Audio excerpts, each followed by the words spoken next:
Según una encuesta realizada por Edison Research, el 75% de los votantes en las elecciones de la semana pasada en los Estados Unidos dijeron que la inflación les había causado dificultades moderadas o severas durante el último año. De este grupo, aproximadamente 2/3 votaron por Donald Trump. Tal parece que el shock inflacionario posterior al COVID resultó ser más fuerte de lo esperado y logró superar las noticias positivas sobre el empleo y el PIB de la administración Biden, así como sus esfuerzos por estimular la inversión en el sector manufacturero, sobre los cuales además no hubo tanto cubrimiento como sobre la inflación. El mismo fue el caso de gobiernos de todo el espectro político en otros países como Gran Bretaña, Alemania y Francia. Parece que la inflación ha sido un veneno para todos los gobernantes, independientemente de su ubicación o afiliación política. Muchos, sin embargo, esperaban que la situación en los Estados Unidos fuera distinta. Con una tasa de inflación que había caído hacia los niveles previos a la pandemia y un candidato con los antecedentes de Donald Trump, muchos esperaban que el sentimiento público cambiara y que la candidata demócrata lograra otros resultados, a pesar del entendible malestar ocasionado por los niveles de inflación que habían desocupado los bolsillos de los americanos. No fue así. ¿Cuál es el significado de estos resultados? Tremendo. Bueno, entonces aquí quisimos empezar o quise yo empezar con esta cuestión de la situación económica o de la inflación que todos entendemos, que obviamente si uno ha vivido un gobierno durante el cual pues ha tenido dificultades para hacer el mercado, etcétera, uno quiere que la cosa cambie. Pero lo distinto en Estados Unidos es que el candidato alternativo era este señor Trump, que no solamente tiene esas acusaciones, que además no necesita uno tampoco conocer las acusaciones, sino mirar un poquito las revistas, ¿no? De cuando los reinados de belleza y de todas las veces que ha salido rodeado de mujeres en paños menores, o sea, cosas de ese tipo, o lo que ha dicho, que se atreva a decirlo, así no lo piensa, que yo no sé quién cita es bruta, que yo no sé quién cita yo no sé qué, pero nada de eso importó. Y no importó en este momento post Me Too Movement, y además enfrentándose a una mujer. Y a mí me llama la atención porque esta es una mujer, yo no la había seguido a ella antes, la empecé a seguir cuando supe que iba a ser la candidata, y la impresión que me dio es una mujer muy elocuente, muy clara.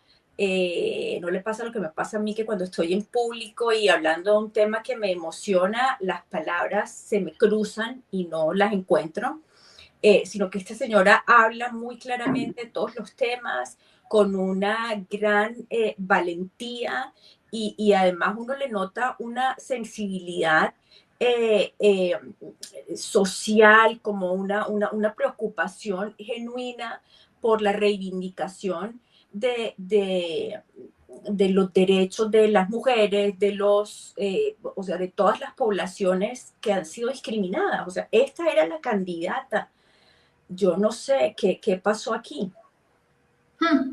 No, pues, Sara, la verdad, yo no comparto mucho esa perspectiva de lo que es Kamala Harris o de lo que encarnan los demócratas Bueno, cuéntanos.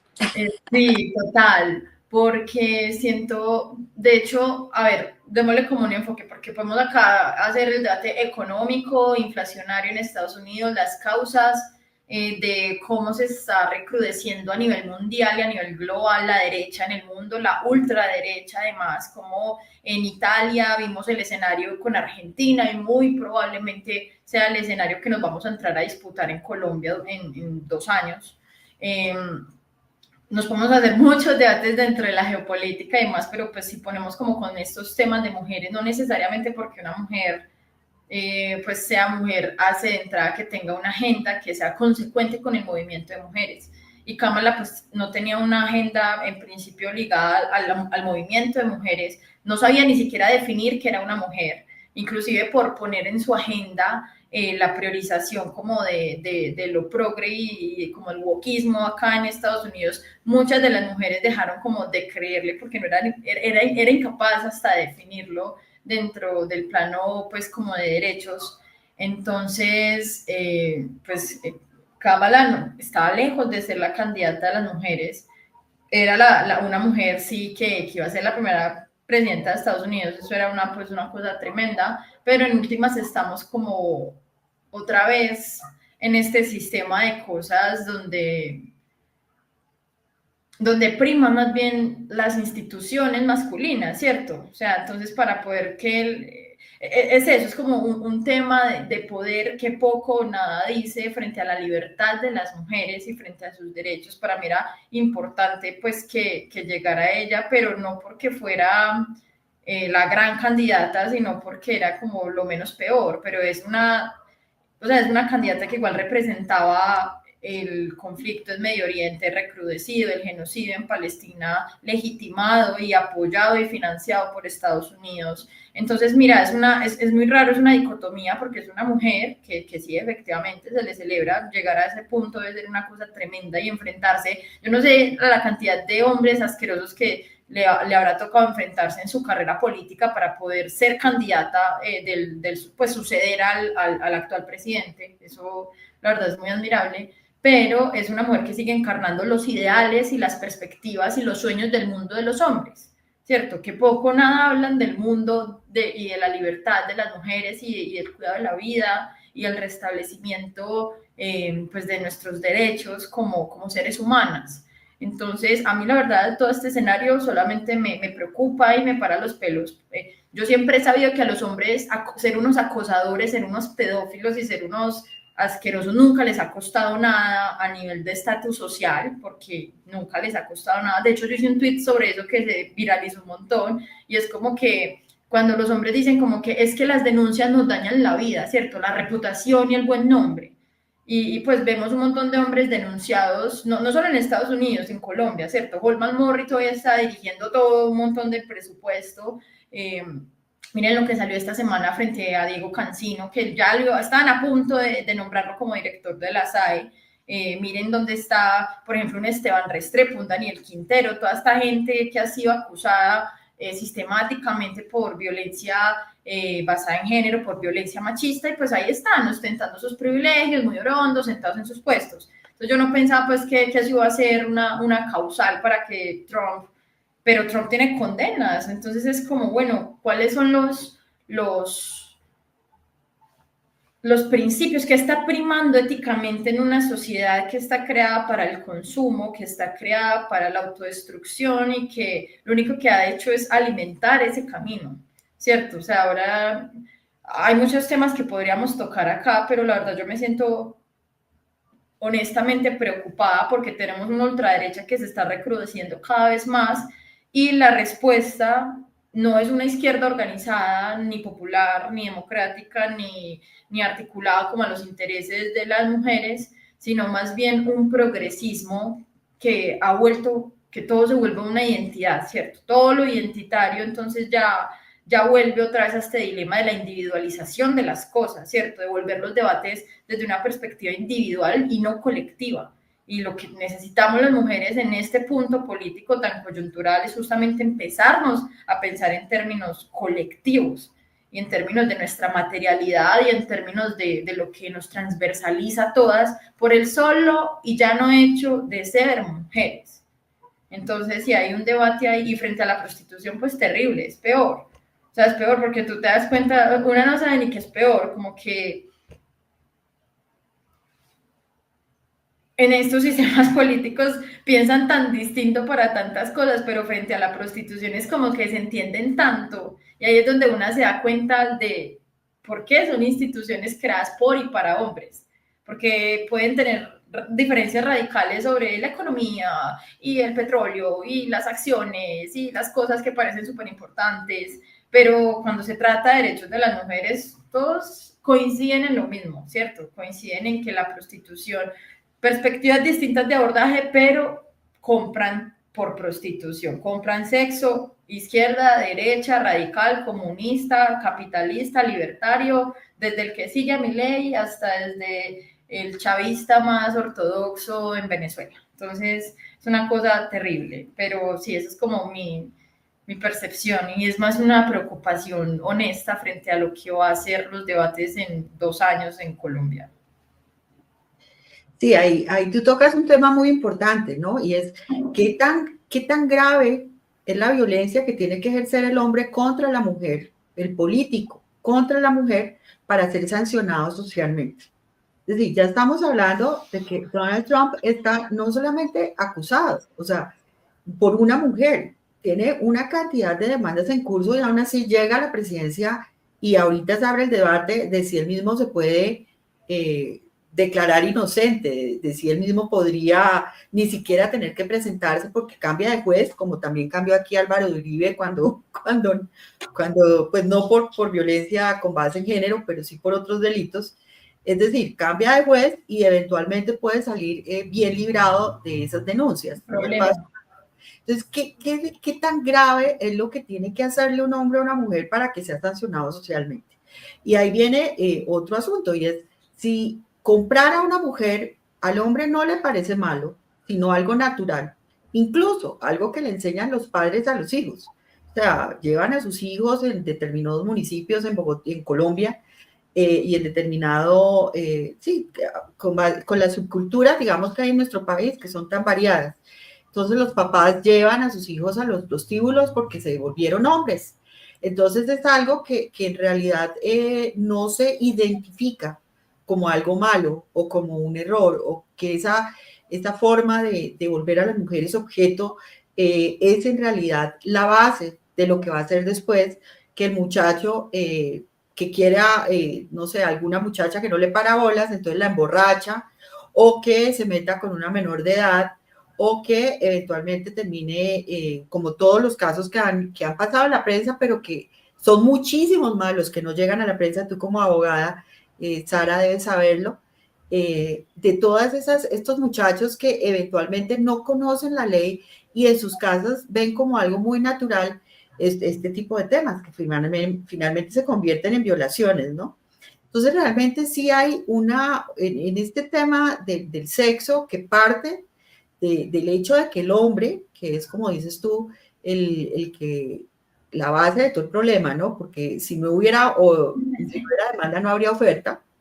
Él pues no siente que esté haciendo nada malo. O sea, él siente que esto es algo natural, que es algo que hacen, que vamos a terminar la fiesta en el prostíbulo, que vamos a hacer negocios en el prostíbulo, que vamos bueno, a lo que sea. Entonces, sí, la pregunta que tenemos que formularnos como mujeres y como madres, porque finalmente lo que tú dices es cierto, la mitad somos mujeres, pero también la otra mitad son nuestros hijos. Entonces, de nosotras podría partir ese tipo de educación en la cual empecemos a valorar a la mujer como lo que es. La CEPAL ha hablado acerca de la autonomía y ha dicho que para que una mujer sea autónoma y pueda tomar sus propias decisiones necesita plata, básicamente. Cuando tú hablabas sobre el tema de que las mujeres quedan encerradas con la pandemia y obviamente en unas condiciones que pueden ser muy precarias respecto a las de los hombres, y se empiezan a dedicar a este tema de las webcam, y empezamos nosotros como a convencernos como mujeres de que no, es que ahí no nos tocan, es que ahí yo estoy segura porque estoy lejos, estoy encerrada, es solamente una cámara, aquí no existe como tal prostitución porque no hay un intercambio de fluidos, que tal vez sería eso lo que algunas mujeres consideran que es prostitución, pero sin embargo hay un intercambio económico. Hay un intercambio económico donde hay un hombre que paga muchas veces en monedas extranjeras, lo cual quiere decir que no es un problema solamente de Colombia, pues ya lo estamos viendo en la elección de Trump. Y las mujeres seguimos creyendo que es algo que se puede hacer y que es normal. Entonces, Sara, a mí me encantaría saber tú qué crees, qué opinas, qué tenemos que hacer para cambiar la mentalidad, no de los hombres, porque somos madres, pero tenemos que empezar por cambiar nuestras propias mentalidades y nuestros propios criterios y conceptos acerca de las cosas para poder educar en eso a las niñas y a los niños y luego a los adolescentes y luego a los jóvenes y acompañar luego en las relaciones de familia, también a nuestros hijos y en todo lo que es el proceso de vida, porque durante todo se presentan bastantes deficiencias en esa relación hombres-mujeres.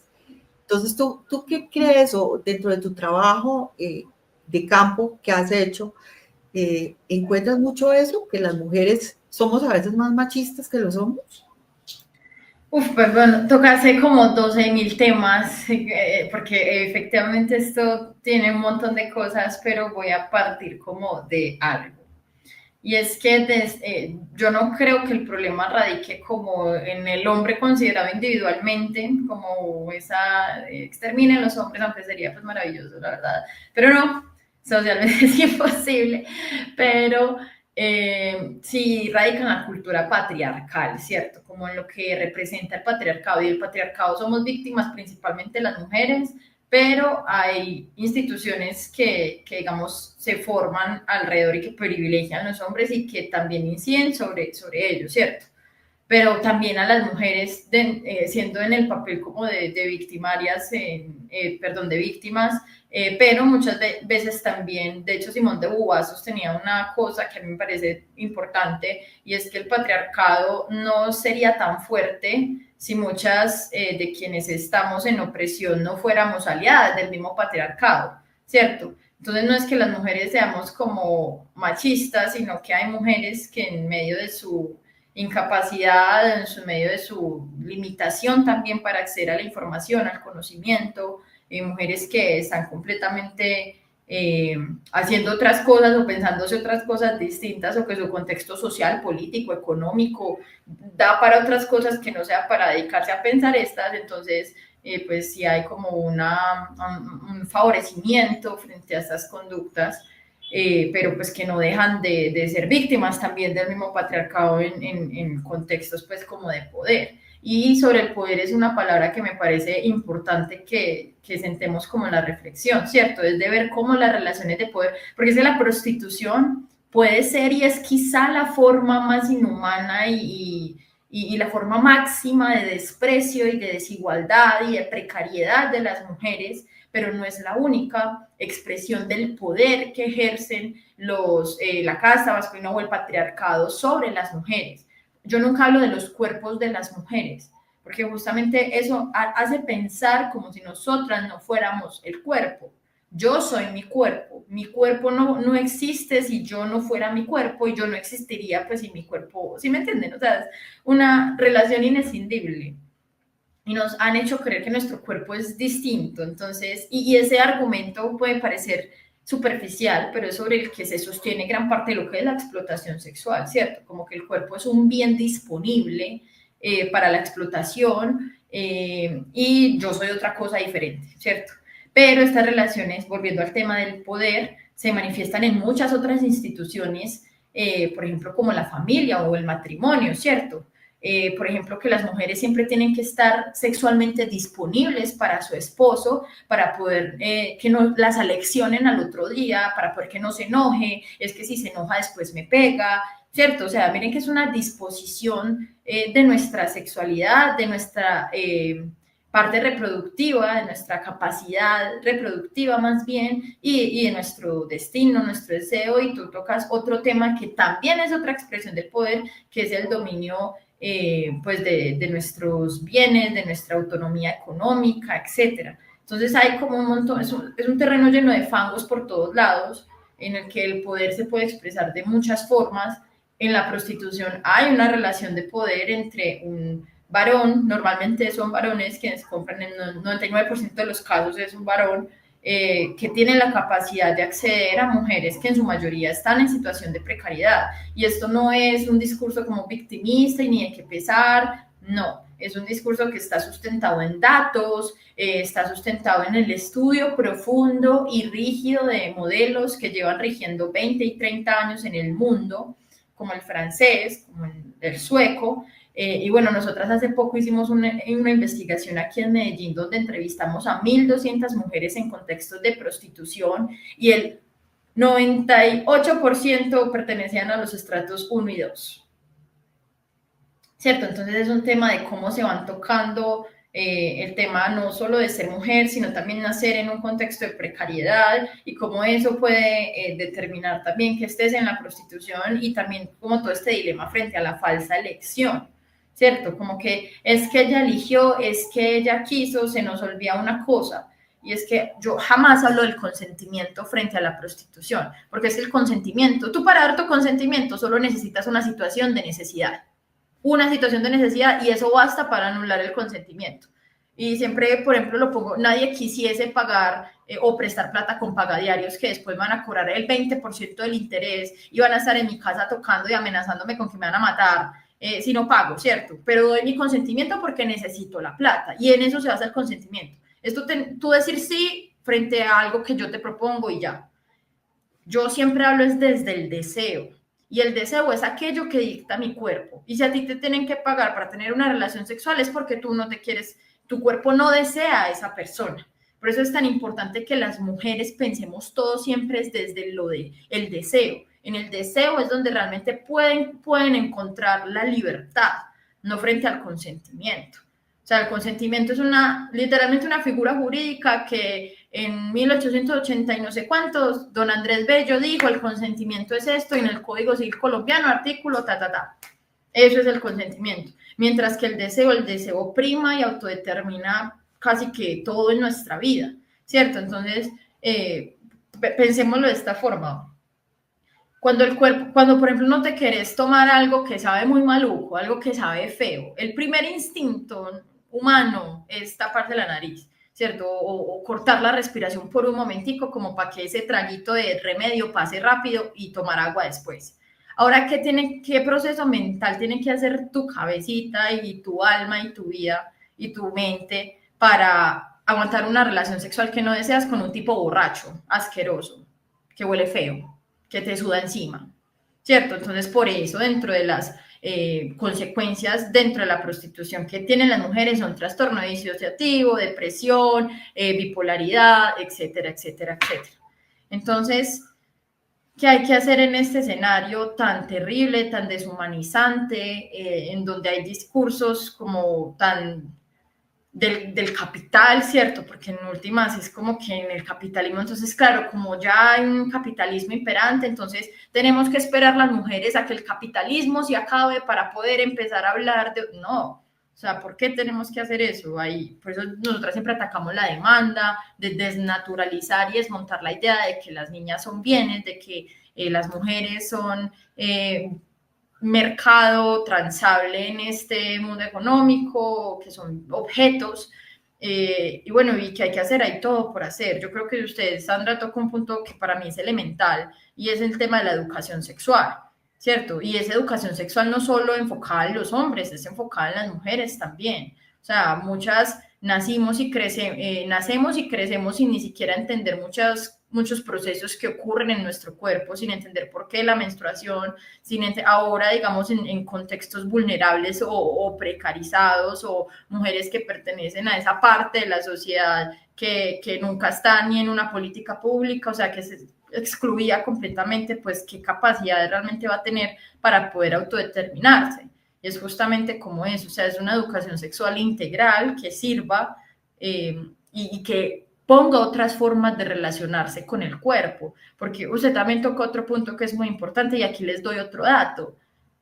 La edad de consumo de pornografía estaba en 12 años y bajó a 8. O sea, ahorita niños de 8 años ya acceden perfectamente a pornografía y la pornografía está conectada con todo el análisis frente a la prostitución. O sea, no es que no me toquen, no es que es comedia, ficción, no es una cosa inventada, no, o sea, la pornografía es un sistema violento que enseña literalmente a relacionarse a los niños, más bien, con su sexualidad a través del dolor, la tortura, la violación. De hecho, el video más visto a nivel mundial pornográfico es una violación. Vimos casos como el de Giselle Pelicot, que es la francesa que su marido le hacía todo lo que le hizo y fue el número 1 en búsquedas en plataformas pornográficas. O sea, calculen el nivel de lo que hay, sin hablar de las redes de trata de personas, de la cantidad de exna que hay en eso, en fin. O sea, todo está conectado, pero entonces, ¿qué hay que hacer? Es empezar a atacar a donde hay que atacar, que es a la demanda, ¿cierto? Las mujeres nos podemos quedar aquí diferenciando si es trabajo, si no es trabajo, cuando es por voluntario, todas esas categorías culas, y perdón la palabra, pues que son culas, son rebuscadísimas, nos podemos quedar aquí definiendo sobre todo, o podemos empezar a cuestionar la demanda de prostitución, que en últimas es cuestionar pues el mismo patriarcado y el status quo pues, que está instaurado ahorita. Entonces, sí, eso fue una respuesta larga, pero es que eran muchos temas, entonces intenté como no saltarme ninguno. Gracias.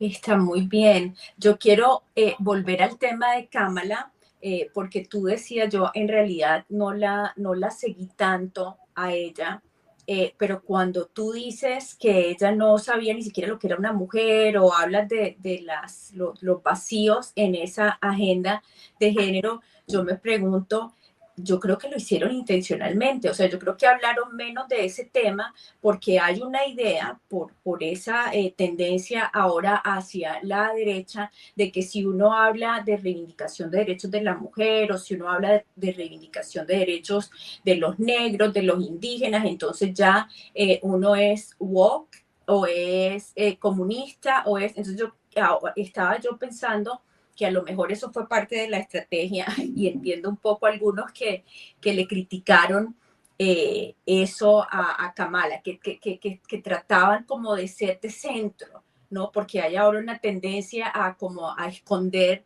esa cuestión y me parece a mí que ojalá que no nos pase en Colombia y ojalá que seamos capaces de defender sin ninguna vergüenza y sin ningún miedo de que nos vayan a decir wokistas o no que eso sea malo ni bueno ni nada, pero o comunistas o socialistas o progresistas, sino a defender lo que hay que defender. Por ejemplo, he visto varias veces a Trump ahí en videitos, yo no sé si sean ciertos, si no sean ciertos, no me he detenido mucho, pero ha sido repetitivo que se va a acabar ese cuentecito de que el género es una construcción social. Y yo digo, oye, ¿cómo puede ser que le tenemos miedo a hablar de esto si es que lo que se necesita simplemente es coger un libro, ¿no? Y ver cómo era un hombre de la tribu en yo no sé qué parte del mundo, pues tenía unos aretes de este tamaño. Pero los hombres en otros lugares del mundo ser hombre no significa tener aretes de ese tamaño. O si uno se ha enterado de que hay religión musulmana, que hay judíos ortodoxos. La mujer musulmana, parte de ser mujer musulmana, es taparse el pelo. O sea, los hombres no le pueden ver el pelo. O la mujer judía ortodoxa se lo tiene que rapar, porque para que no haya peligro de que se lo vaya a mostrar a nadie. O sea, es algo que no es muy difícil de defender esta cuestión de que el género es una construcción social. Y no reconocerlo, entonces va a poner de nuevo a niños y a niñas que se sientan y quieran, por decir una cosa, ponerse una falda porque les parece más cómodo, no lo puede hacer porque resulta que los niños no se pueden poner una falda, ¿no? Entonces es un retroceso, pues yo no creo que debemos tener miedo de defender estas cosas y eso solo es pues un ejemplo. Espero que haya quedado claro el mensaje que quise transmitir y otras dos cositas más que quería decir. Quizás esta manera en la que nos organizamos, ¿no? De ser dueños de las cosas, incluso de ser dueños de la naturaleza. Entonces, como yo soy dueño de la naturaleza, yo puedo aquí construir encima de un pantano, ¿cómo se llama? Por lo cual están pasando las inundaciones en Bogotá. No sé si es pantano, ¿cómo se llama? Humedal, ¿no? Porque nosotros somos los dueños de la naturaleza y nosotros decimos, yo creo que hay que cambiar ese chip de que somos dueños y yo creo que esa exageración en esa visión también nos ha llevado a tener vacíos porque con ser dueños no nos sentimos mejor. Entonces ahí vienen las drogas, ahí viene la prostitución, ahí viene. Entonces todo eso hay que cambiarlo, organizarlo mejor y estoy completamente de acuerdo contigo. Yo creo que si hay una cosa que podemos hacer para combatir la prostitución es la educación sexual, empezando por la educación menstrual, que lo tocaste, no sé si fue antes de que estuviéramos al aire o qué, pero esa cuestión de saberlo, hablábamos con Claudia Yurley, o sea, una mujer cuántas veces en el mes tiene deseo sexual. Yo no sé, yo no voy a decir intimidades aquí al aire, pero definitivamente no es todos los días, ¿no? Y entonces, qué importante es reconocer eso y saber que de eso depende una relación sexual, del deseo genuino, ¿no? Que en tantos espacios está vulnerado. Y lo último, ¿qué pasó con esa cuestión del Ministerio de la Igualdad? Que tú me habías dicho que salía, que le respondían no sé cuándo. No, pues a ver, ya como para ir también acotando el tema, como muy a modo Sí, ya de... nos tenemos que ir. Sí. Muy rico el espacio, agradezco de verdad infinitamente que se hayan tomado el tiempo de hacer los videos, de investigar, me pareció hermoso, nunca había estado como en algo tan preparado, siempre era como, ay, le boto 3 preguntas a esta boba y ya se va, pero no, o sea, increíble, gracias, buen detalle. Y no, o sea, como que realmente aquí la invitación es a pensarse siempre. Yo he encontrado conversaciones más fértiles cuando toco estos temas con mujeres, ¿cierto? Y sobre todo cuando la toco con mujeres adultas que son mamás, porque saben y entienden perfectamente y no hay que explicarles a través de ninguna teoría de que no paren a su hija para la prostitución, ¿cierto? Ninguna mamá se embaraza y pasa 9 meses pensando qué rico que mi hija salga puta o algo así, ¿cierto? Y es por eso, suena crudo, pero es como a veces toca decir las cosas. Entonces, como que siempre encuentro un camino muy fértil y me gusta mucho hablar de esto con otras mujeres porque mi intención con mi vida y con mi lucha no es otra más que compartir estos saberes y estas perspectivas con otras mujeres que también puedan abrir los ojos. Yo creo auténticamente que no necesitamos entrar dentro del sistema de dominación masculina para poder hacer que la mitad de la población que somos, más de la mitad de la población que somos, que afortunadamente somos, pues logren en algún punto despertar de ese letargo enorme en el que nos ha sometido el patriarcado. Y frente al Ministerio de la Igualdad tenemos un reto muy grande. Sara, me di cuenta que el Ministerio de la Igualdad no ha hecho nada, o sea, absolutamente nada. Las respuestas básicamente tienen una ejecución presupuestal como del 1%. Es un ministerio que nació enfermo de muerte, porque además lo hicieron mal, o sea, ni siquiera se tomaron el trabajo de coger esa vaina y hacerla bien.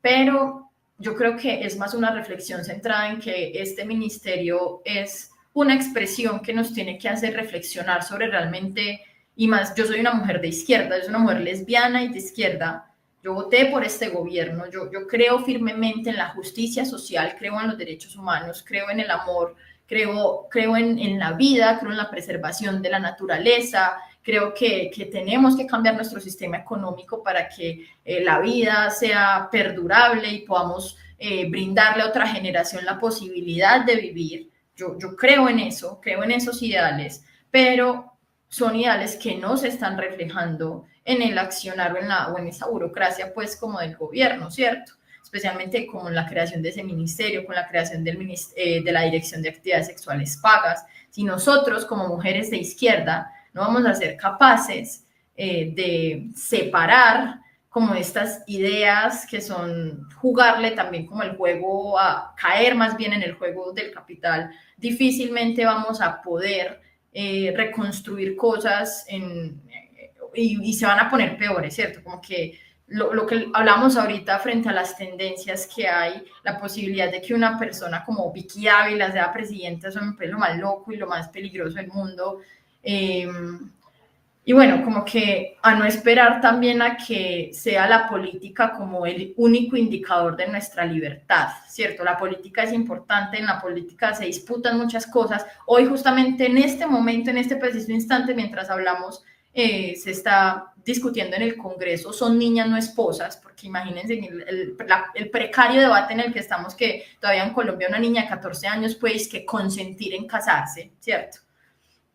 Hoy nos estamos debatiendo y eso es muy importante, yo celebro enormemente, pero también que sea una oportunidad de reflexionarnos como de, bueno, cuáles realmente son los caminos para poder nosotras empezar a caminar hacia la libertad y hacia el autoconocimiento, hacia la autorrealización, que no dependa siempre como de girar en torno a estas dinámicas. Entonces, sí, yo creo que hay más invitaciones. Yo la verdad estoy,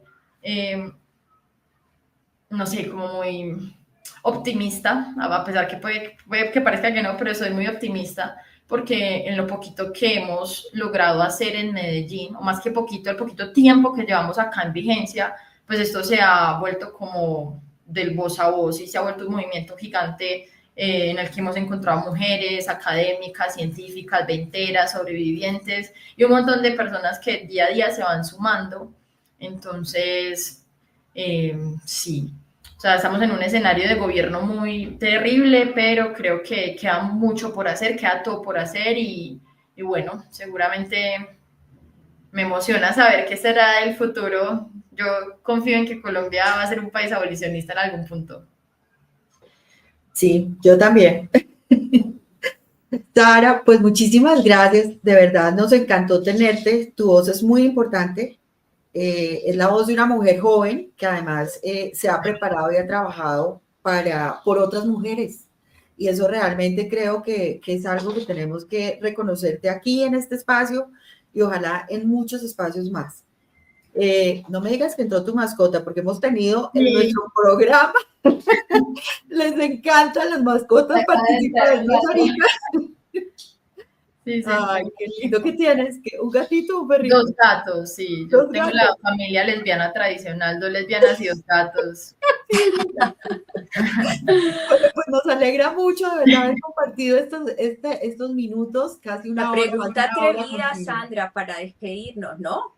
Señora, ¿te acuerdas? Pregunta atrevida. Que una sí, pregunta, sí. ¿te acuerdas? Claro que sí, Sarita. Esta vez te toca a ti. A mí me tocó la vez pasada. Por favor, sigue. No, pues que nos cuentes algo así como muy atrevido que hayas hecho en tu vida. Algo muy atrevido que haya hecho en la vida. Uy, no sé. Te corchamos. Sí, no sé. No. Bueno, el invitado que tuvimos hace 2 programas, que es un muchacho cartagenero, nos dijo que lo más atrevido que había hecho había sido votar por Petro. Pues que tienen la vara en el suelo, ¿no? tienen la vara en el suelo en el programa. Yo la voy a poner más alta. Sí, dale. Sí. No sé, lo más atrevido que he hecho en mi vida ha sido volarme de la casa y desafiar a mi mamá.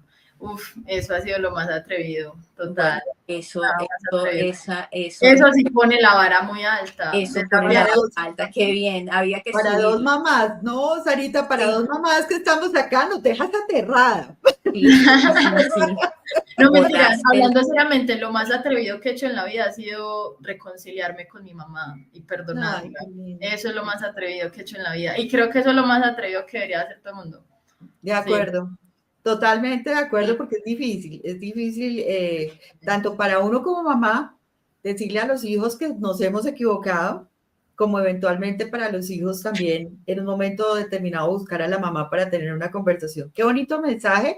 Y sí, somos mujeres, aquí realmente lo que tenemos que hacer es una gran juntanza, ¿cómo es que les dicen? Una gran juntanza. Y encontrarnos para poder seguir hablando de estos temas. Se haga más fuerte. Yo estoy de acuerdo en eso. Bueno, entonces nos despedimos con eso. 1000 gracias y pues seguiremos conectadas. Sí, un abrazo para las 2 y muchas gracias. Chao. Un abrazo, buenas noches.